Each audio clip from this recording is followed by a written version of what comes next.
সুন্দরবন।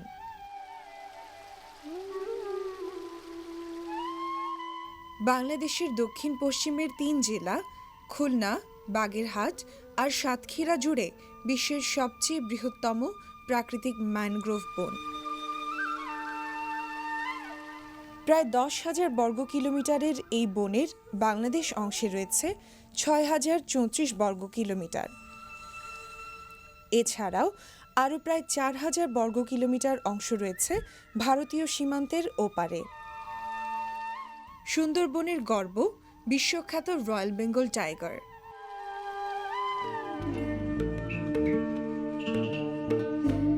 রয়েছে হরিণ, নোনা পানির কুমির, অজগর, বুনো শুয়োর, বানর প্রভৃতি প্রাণীসহ 320 প্রজাতির পাখি।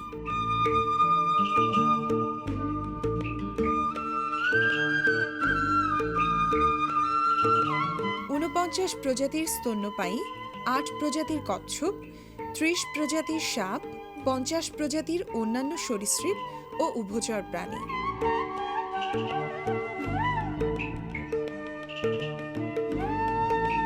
এ বনে রয়েছে সুন্দরী, গেওয়া, গড়ান, কেওড়া সহ 334 প্রজাতির ছোট বড় গাছ, গুল্মলতা, পরজীবী উদ্ভিদ এবং 165 প্রজাতির শৈবাল।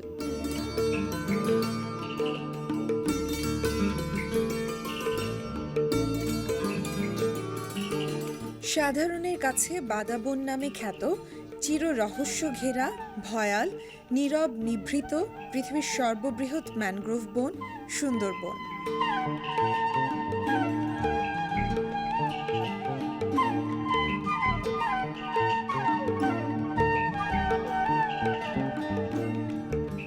এই বনকে নিয়ে আধুনিক পরিবেশবাদী ও বিজ্ঞানমনস্ক মানুষের আগ্রহের যেমন শেষ নেই, ঠিক তেমনি সেই আদিকাল থেকে এই বনকে নিয়ে নানা কথা উপকথা, কাহিনীও কম নেই। গাজী কালু চম্পাবতী, বন বিবি সহ নানা কিংবদন্তি, নানা কাহিনীর জন্ম হয়েছে এ বনের উপর জীবিকা নির্বাহকারী অসংখ্য বনজীবী মানুষের সুখ দুঃখ, ব্যথা বেদনা তথা জীবন সংগ্রাম ক্ষেত্র এ বনভূমি ও তার সন্নিহিত লোকালয়কে কেন্দ্র করে। হুঙ্কার মারিয়া বাঘ চলিল সত্তর, মহাবেগে যায় করি দন্ত কড়মড়। ব্রাহ্মণা নগর মধ্যে ছিল যত বাড়ি, বাড়ি বাড়ি গিয়া বাঘ রহিলে কে বেড়ি। আর পথে ঘাটে সবে আর কাতারও বান্ধিয়া, চলা ফেরা করে কেহ গর্জিয়া গর্জিয়া। সমস্ত নগর বেড়ি রহে বাঘগণ, নগর নিবাসীগণ কেহ নাহি জানে। আর প্রভাতে উঠিয়া তারা ঝড়া ফিরিবারে, লোটা হাতে লয়ে পথে যায় ধীরে ধীরে। বাহির হইয়া দেখে বাঘের কাতার, দৌড় দিয়া ঘরে গিয়া মারে চিৎকার। সুন্দরবনকে নিয়ে কিংবদন্তির কাহিনীগুলোর মধ্যে সবচেয়ে আলোচিত চরিত্র হল গাজী। কে এই গাজী? ইতিহাসবিদগণ নিশ্চিত করে তার ব্যাপারে কিছু বলতে না পারলেও গাজীর পরিচয় পাওয়া যায় পুঁথি, কবিতায়।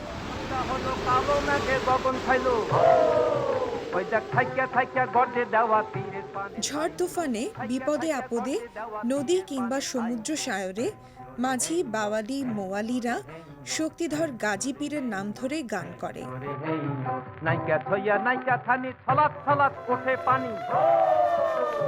নাইকা থইয়া নাইকা থনি সালাত সালাত।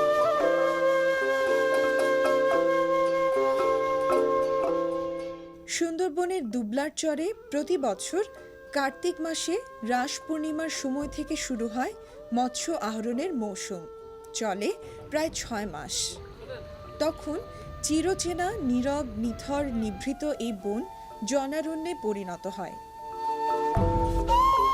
আলোর কোল, মেহের আলী, মাঝের খাল, অফিস কিল্লা, মানিকখালী, শালার চর, আমবাড়িয়া, এই 7টি চর নিয়ে দুবলার চর। এইসব চরগুলোতে বাংলা সনের কার্তিক মাসে বহদ্দারদের সাথে হাজার হাজার জেলে, মাঝি, মাল্লা এখানে আসে মাছ ধরতে।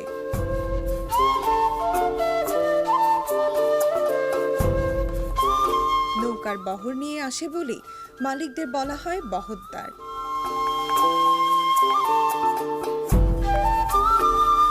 জেলেদের জন্য গড়ে ওঠে অস্থায়ী বসতি।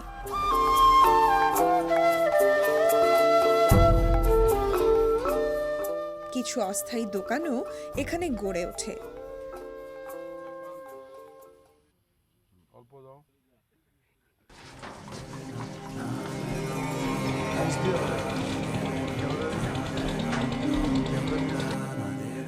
রাতভর মাছ ধরার পর খুব সকালে মাছ ভর্তি নৌকা দুবলার চরে এসে নোঙর করে।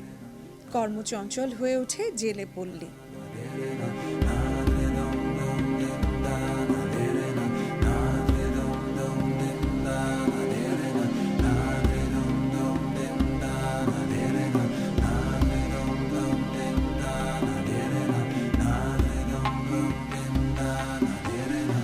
ফাইসা মাছ আছে, দৈত্য মাছ আছে, ছুরি মাছ আছে, ফলকা মাছ আছে, রূপচান্দা আছে, বিভিন্ন জাতের অনেক মাছ আছে। এই মাছগুলো গ্যারেট করতে হয় আলাদা আলাদা আলাদা। মাছগুলোকে প্রথমে বাছাই করা হয়, এরপর বাছাইকৃত বিভিন্ন জাতের মাছ আলাদা আলাদাভাবে চিড়ে শুটকির মাচালে ঝুলিয়ে রোদে শুকিয়ে এর পচনশীল প্রক্রিয়া প্রতিরোধ করা হয়। এভাবে মাছ শুটকিতে পরিণত হয়। সারা দেশের মোট চাহিদার প্রায় 70-75% শুটকি উৎপন্ন হয় সুন্দরবনের শুটকি পল্লী থেকে। সুন্দরবনের শুটকি খুবই উন্নত মানের। বিশ্বের বিভিন্ন দেশে এর ব্যাপক চাহিদা রয়েছে। সরকার এখান থেকে প্রচুর রাজস্ব আদায় করে। কিন্তু ঝড়ঝঞ্ঝাকে মাথায় নিয়ে বাঘ কুমিরের সাথে লড়াই করে যে সংগ্রামী জেলেরা মাছ আহরণ করে, কেমন থাকে তারা?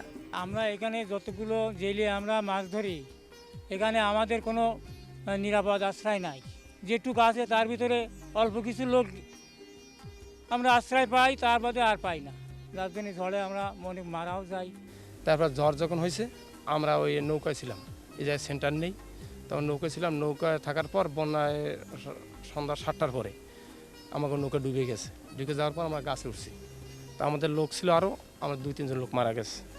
সেন্টার নাই বিধে আমরা টিকে থাকতে পারিনি। এখানে 5 থেকে 10,000 জেলে এখানে বসবাস করি, তাদের কোনো আশ্রয় নেই। এই ঝড়ে তারা নদীতে ওই এখানে পানি বৃদ্ধি পাইছে, তাদের পানিতে সবাই সাঁতার কাটছে। এখানে কোনো নিরাপত্তা নেই, কোনো সাইক্লোন সেন্টার নেই। একটা আছে, তাতে 300 থেকে 400 লোক থাকে, কিন্তু এই একটায় তো এই 10,000 লোক থাকা যায় না। 2007 সালের সুপার সাইক্লোন সিডারে লন্ডভন্ড হয়ে যায় সুন্দরবন।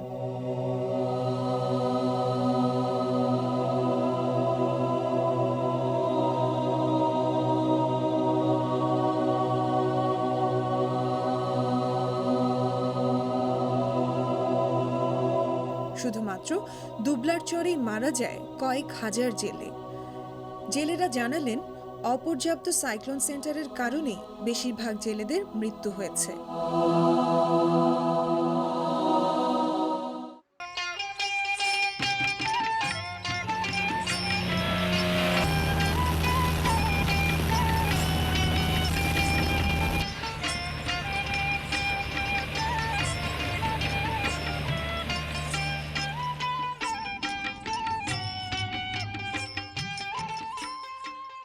সুন্দরবনের বৃহত্তম উৎসব রাস উৎসব।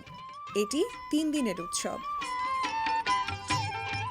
দেশের দূর দূরান্ত থেকে জাতি ধর্ম নির্বিশেষে আসা মানুষের ঢল নামে এখানে।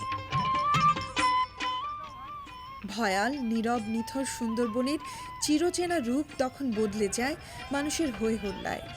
কারো কারো ধারণা এই 3 দিন বাঘ কুমির নাকি মানুষ শিকার করে না, আর তাই তীর্থযাত্রী কিংবা পর্যটক সুযোগ পেলেই নেমে পড়ে বিপদসংকুল পানিতে, জঙ্গলে।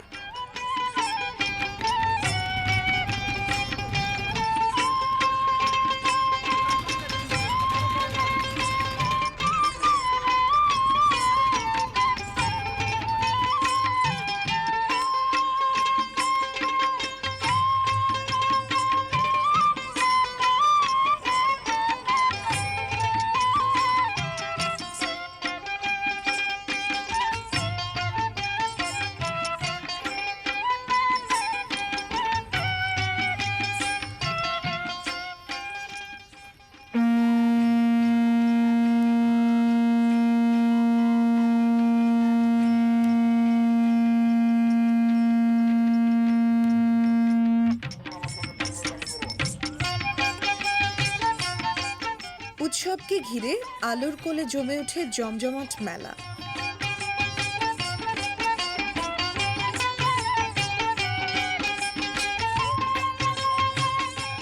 নানা রকম হস্তশিল্প, ঐতিহ্যবাহী খাবার সহ আয়োজন করা হয় সাংস্কৃতিক অনুষ্ঠানেরও।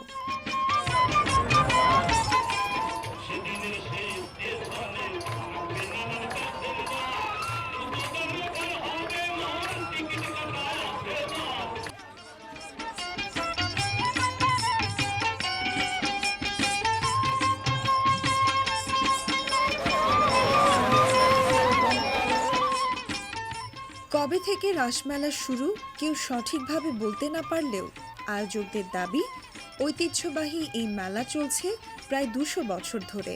এই মেলাটি গত 200 বছরের ঐতিহ্য আছে। মাঝখানে এটি অবহেলা অনাদরে মৃতপ্রায় একটি মেলায় পরিণত হয়েছিল।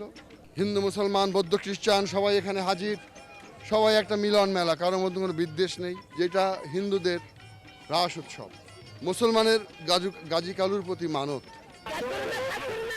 এই রাস উৎসব মূলত হিন্দু ধর্মাবলম্বীদের একটি উৎসব হলেও দেশ বিদেশের নানা ধর্মের হাজার হাজার মানুষ এখানে জড়ো হয় এটা উপভোগ করার জন্য। My name is Stephen Madsen. I'm from Perth in Western Australia. I think the people seem to live very well together, and they seem to enjoy each other's company. My name is Luke. I am from Australia. Very happy, very welcomed. Everyone here is all smiling. I understood this was a Hindu festival, but there are Hindus and Muslims, and everyone is having a good time. It is a very, very warm atmosphere. Hindu ধর্মাবলম্বী কৃষ্ণ ভক্তরা মনে করে বৃন্দাবনে রাধা কৃষ্ণের আধ্যাত্মিক রাসলীলার অনুকরণে এই রাসমেলা। সন্ধ্যার পর থেকে পূজা মণ্ডপে চলে পূজারীদের পূজা অর্চনা। অন্যান্য পূজা মণ্ডপের চেয়ে ব্যতিক্রম এই মণ্ডপ। এখানে রাধাকৃষ্ণ সহ অন্যান্য দেবদেবীর সাথে গাজী ও কালো পীরের 2টি মূর্তিও স্থান পায়।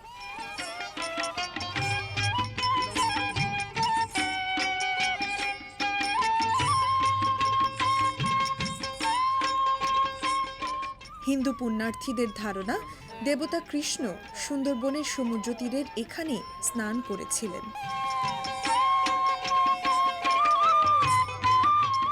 সেই স্নানকে স্মরণ করতে হাজার হাজার কৃষ্ণ ভক্ত প্রতি বছর এখানে আসেন পুণ্য স্নান করতে।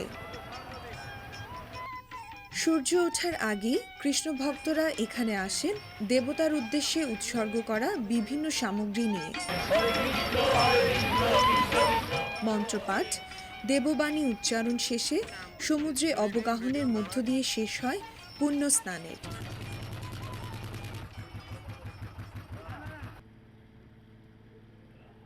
বাংলাদেশের হৃদয়ের সবুজ ফুসফুস সুন্দরবন, সুপার সাইক্লোন সিডার কিংবা আইলার মতো বড় বড় বিপর্যয়কে আটকে দিয়ে বাংলাদেশকে আগলে রেখেছিল এই বন। নিজে ক্ষতবিক্ষত হয়েছে, তবু বাঁচিয়েছে আমাদেরকে। সেদিন সুন্দরবন না থাকলে সিডারের ধাক্কায় পুরো দেশটাই লণ্ডভণ্ড হয়ে যেত। মহান সৃষ্টিকর্তার বিশাল এক অফুরন্ত দান, চিরসবুজ, নীরব, নিথর, গাম্ভীর্য মাখানো অপরূপ সুন্দরবন। সম্প্রতি প্রাকৃতিক সপ্তাশ্চর্য নির্বাচনে বারবার উঠে এসেছে এই বনের নাম। সুন্দরবনের অবস্থানকে এগিয়ে নিতে এই নির্বাচনে আপনিও ইন্টারনেটের মাধ্যমে ভোট দিন। লগ ইন করুন www.new7wonders.com।